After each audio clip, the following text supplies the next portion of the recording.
Have you guys heard of the girl who was held captive for 24 years by her own father?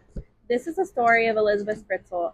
Elizabeth had just turned 18 when her father lured her down to the basement of their home and locked her in a makeshift cellar. Her mother then reported her missing. Her father, Joseph, was somehow able to convince the mother and the police that she had run away and joined a cult.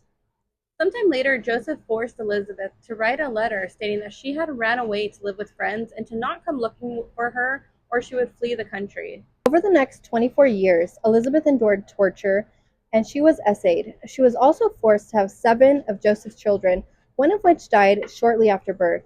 Her father, Joseph, then took the body and placed it in an incinerator.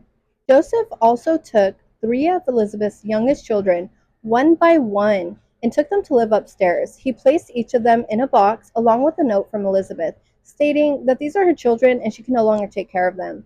Although the whole thing was completely staged, the mother didn't question it, and neither did CPS, granting full custody to the parents. Eventually, Elizabeth's oldest daughter fell very ill. She was somehow able to convince Joseph to take her to the hospital to seek medical treatment. The hospital staff grew suspicious of the poor health condition Elizabeth's daughter was in. They tipped off the authorities, where the authorities made a public appeal requesting Elizabeth to come forward and to share any of her medical records with them. Not only that, but they requested all relatives to do a DNA test. This caused Joseph to panic, then freeing Elizabeth only a week later. Elizabeth headed straight to the hospital to check on her oldest daughter. Police were alerted that Elizabeth was at the hospital, where they went to question her. During the interview, Elizabeth remained quiet. It wasn't until a couple weeks later she finally decided to speak. She made the police promise she would never have to see her father again. After the police promised Elizabeth that she would never have to see her father again, she unveiled all the torture she endured over the last 24 years of being held captive in the cellar. Joseph was then arrested and he was sentenced to life in prison.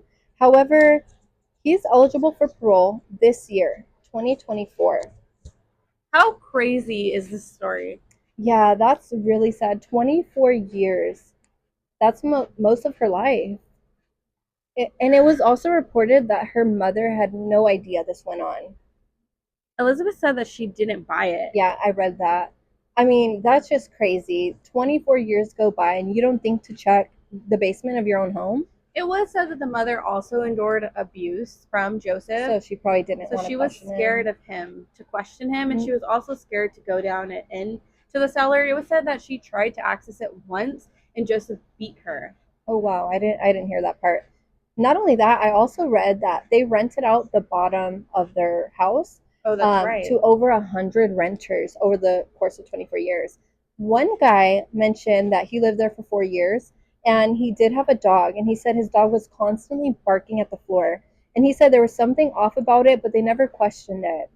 Right, and one of the renters also stated that Joseph restricted certain parts of access to the Oh, that's house, right. especially this one area on the lawn where the renters did note that they were hearing banging, and Joseph Hmm. brushed it off as it was just the new furnace Yeah, kicking on. yeah. I don't know. It's just a crazy story all around. But wait, did you hear that this wasn't the first time Joseph was involved with criminal activities? I did hear that he was a suspect in multiple murder cases. Not only that, but he was arrested shortly after getting married for breaking into a nurse's home and forcing himself on her, holding a weapon to her I neck. didn't hear that part. And That's he served crazy. 12 months in jail for that crime. So the mom knew what kind of man he was then. She did. And what's really sad to me is that during those 24 years, Elizabeth had other siblings and her 3 children that were living upstairs.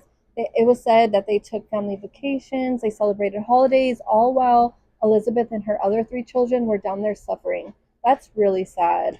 It's said till this day that Elizabeth is now married and she has all of her children with her, and she's living in an undisclosed location known as Village X. Yeah, they call it Village X for protection reasons.